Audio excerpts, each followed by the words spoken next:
Romanos capítulo 1. Saudações de Paulo. Eu, Paulo, escravo de Cristo Jesus, chamado para ser apóstolo e enviado para anunciar as boas novas de Deus, escrevo esta carta. Deus prometeu as boas novas muito tempo atrás nas Escrituras Sagradas, por meio de seus profetas. Elas se referem a seu Filho, que como homem, nasceu da linhagem do rei Davi. E quando o poder do Espírito Santo o ressuscitou dos mortos, foi demonstrado que ele era o Filho de Deus. Ele é Jesus Cristo, nosso Senhor.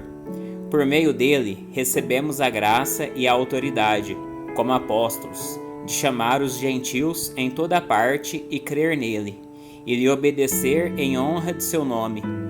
E vocês estão entre esses gentios, chamados para pertencer a Jesus Cristo. Escreva a todos vocês que estão em Roma, amados por Deus e chamados para ser seu povo santo. Que Deus, nosso Pai, e o Senhor Jesus Cristo lhes deem graça e paz. Antes de tudo, quero dizer que por meio de Jesus Cristo, agradeço a meu Deus por todos vocês, pois sua fé nele é comentada em todo o mundo. O Deus a quem sirvo em meu espírito, anunciando as boas novas a respeito de seu Filho, sabe como nunca deixo de me lembrar de vocês, em minhas orações, sempre pedindo, se for da vontade de Deus, uma oportunidade de ir vê-los. Desejo muito visitá-los, a fim de compartilhar com vocês alguma dádiva espiritual que os ajude a se fortalecerem. Quando nos encontrarmos, quero encorajá-los na fé e também quero ser encorajado por sua fé. Quero que saibam, irmãos, que muitas vezes planejei visitá-los, mas até agora fui impedido. Meu desejo é trabalhar entre vocês e ver frutos espirituais, como tenho visto entre outros gentios, pois sinto grande obrigação, tanto para com os gregos como os bárbaros, tanto com os instruídos como os não instruídos. Por isso, aguardo com expectativa para visitá-los, a fim de anunciar as boas novas também a vocês em Roma. Pois não me envergonho das boas novas a respeito de Cristo, que são o poder de Deus, em ação para salvar todos os que creem, primeiro os judeus e também os gentios. As boas novas revelam como opera a justiça de Deus, que do começo ao fim é algo que se dá pela fé. Como dizem as Escrituras, o justo viverá pela fé. Assim Deus mostra do céu sua ira contra todos que são pecadores e perversos, que por sua maldade impedem que a verdade seja conhecida. Sabem a verdade a respeito de Deus, pois ele a tornou evidente, por meio de tudo que ele fez, desde a criação do mundo. Podem perceber claramente seus atributos invisíveis, seu poder eterno e sua natureza divina. Portanto, não tem desculpa alguma. Sim, eles conheciam algo sobre Deus, mas não o adotaram nem lhe agradeceram. Em vez disso, começaram a inventar ideias tolas, e com isso sua mente ficou obscurecida e confusa. Dizendo-se sábios, tornaram-se tolos. Trocaram a grandeza do Deus imortal por imagens de seres humanos mortais, bem como de aves, animais e répteis. Por isso, Deus os entregou aos desejos pecaminosos de seu coração. Como resultado, praticaram entre si coisas desprezíveis e degradantes com o próprio corpo. Trocaram a verdade sobre Deus pela mentira.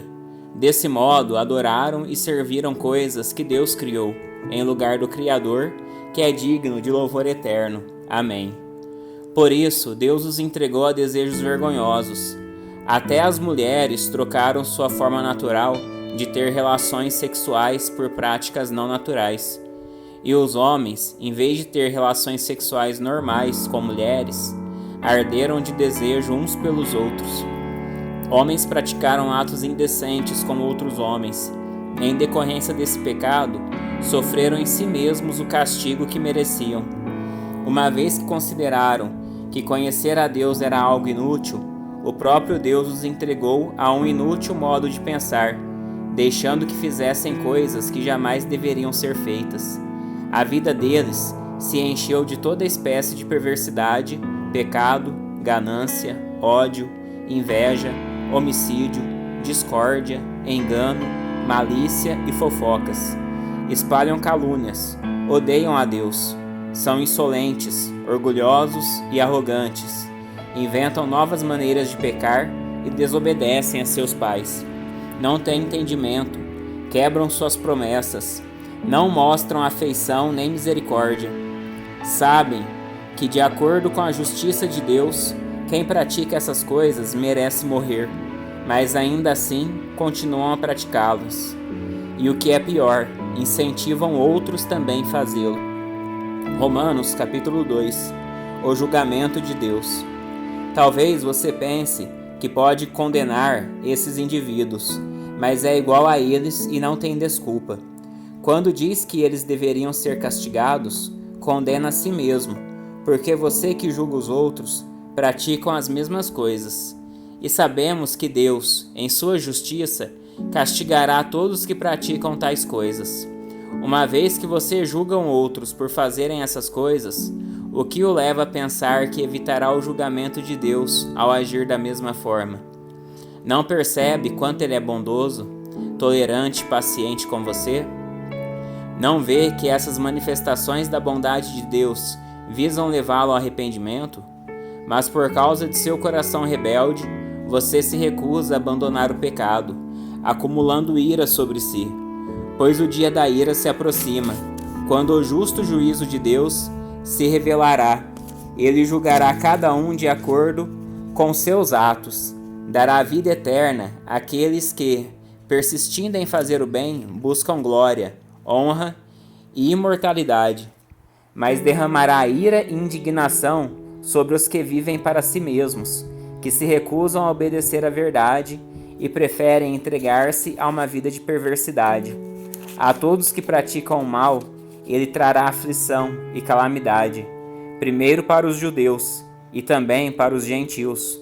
Mas a todos que fazem o bem, ele dará glória, honra e paz, primeiro para os judeus e também para os gentios, pois Deus não age com favoritismo. Assim, todos os que pecarem, mesmo não tendo a lei escrita de Deus, serão destruídos. E todos os que pecarem estando sob a lei de Deus, de acordo com essa lei, serão julgados. Pois o simples ato de ouvir a lei não nos torna justos diante de Deus, mas sim a obediência à lei é que nos torna justos aos olhos dele. Até mesmo os gentios, que não têm a lei escrita, quando obedecem a ela instintivamente, mostram que conhecem a lei, mesmo não a tendo. Demonstram que a lei está gravada em seu coração, pois sua consciência e seus pensamentos os acusam, ou lhes dizem que estão agindo corretamente. Isso se confirmará no dia em que Deus julgar os segredos de cada um por meio de Cristo Jesus, de acordo com as boas novas que anuncio. Você que se diz judeu, se apoia na lei de Deus e se orgulha de seu relacionamento especial com Ele.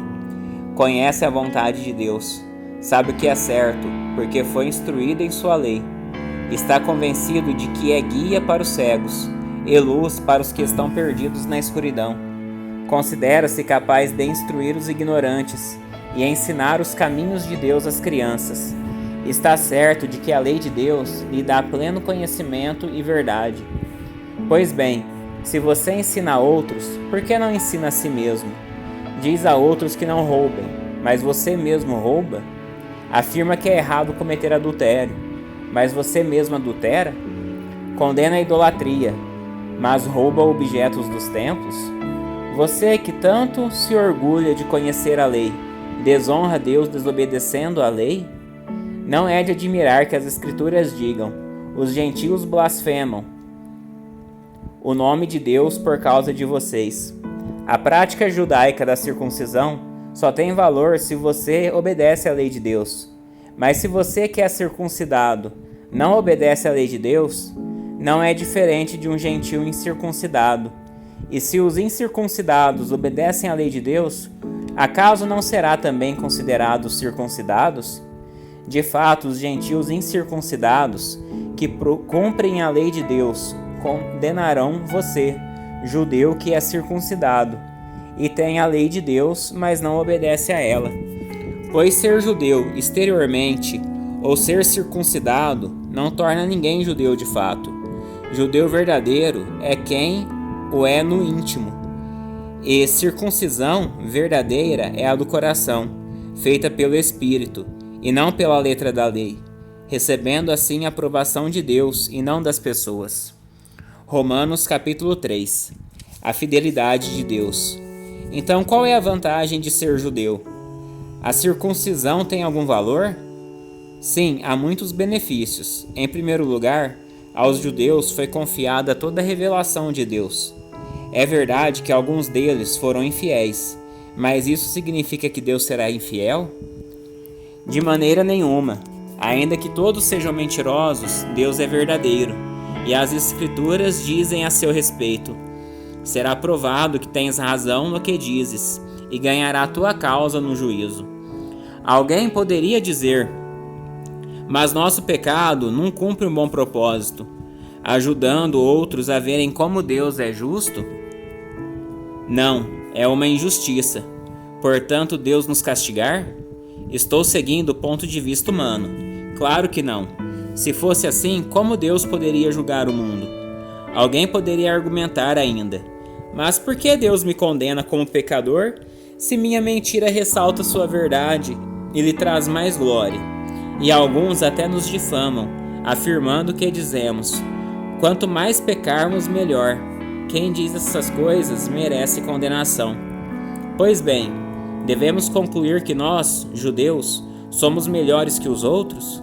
Não, de maneira nenhuma, pois já mostramos que todos os judeus ou gentios estão sob o poder do pecado, como afirmam as Escrituras. Ninguém é justo, nenhum sequer. Ninguém é sábio, ninguém busca a Deus. Todos se desviaram, todos se tornaram inúteis. Ninguém faz o bem, nenhum sequer.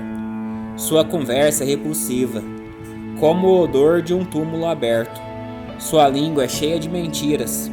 Veneno de serpentes goteja de seus lábios. Sua boca é cheia de maldição e amargura. Apressam-se em cometer homicídio. Por onde passam, deixam destruição e sofrimento. Não sabem onde encontram a paz. Não têm o menor temor de Deus. É evidente que a lei se aplica àqueles a quem ela foi entregue, pois seu propósito é evitar desculpas e mostrar que todo mundo é culpado diante de Deus, pois ninguém será declarado justo diante de Deus por fazer o que a lei ordena. A lei simplesmente mostra quanto somos pecadores. Agora, porém, conforme prometido na lei de Moisés e nos profetas, Deus nos mostrou como somos declarados justos diante dele sem as exigências da lei. Somos declarados justos diante de Deus por meio da fé em Jesus Cristo. E isso se aplica a todos que creem sem nenhuma distinção. Pois todos pecaram e não alcançaram o padrão da glória de Deus. Mas ele, em sua graça, nos declara justos por meio de Cristo Jesus, que nos resgatou do castigo por nossos pecados. Deus apresentou Jesus como sacrifício pelo pecado, com o sangue que ele derramou, mostrando assim sua justiça em favor dos que creem. No passado, ele se conteve e não castigou os pecados antes cometidos, pois planejava revelar sua justiça no tempo presente. Com isso, Deus se mostrou justo, condenando o pecado, e justificador, declarando justo o pecador que crê em Jesus. Podemos então nos vangloriar de ter feito algo para sermos aceitos por Deus? Não, pois nossa absolvição não vem pela obediência à lei, mas pela fé. Portanto, somos declarados justos por meio da fé, e não pela obediência à lei. Afinal, Deus é Deus apenas dos judeus? Não. É também Deus dos gentios? Claro que sim. Existe um só Deus, e ele declara justos, tanto judeus como gentios, somente pela fé. Então, se enfatizarmos a fé, quer dizer que podemos abolir a lei? Claro que não. Na realidade, é só quando temos fé que cumprimos verdadeiramente a lei.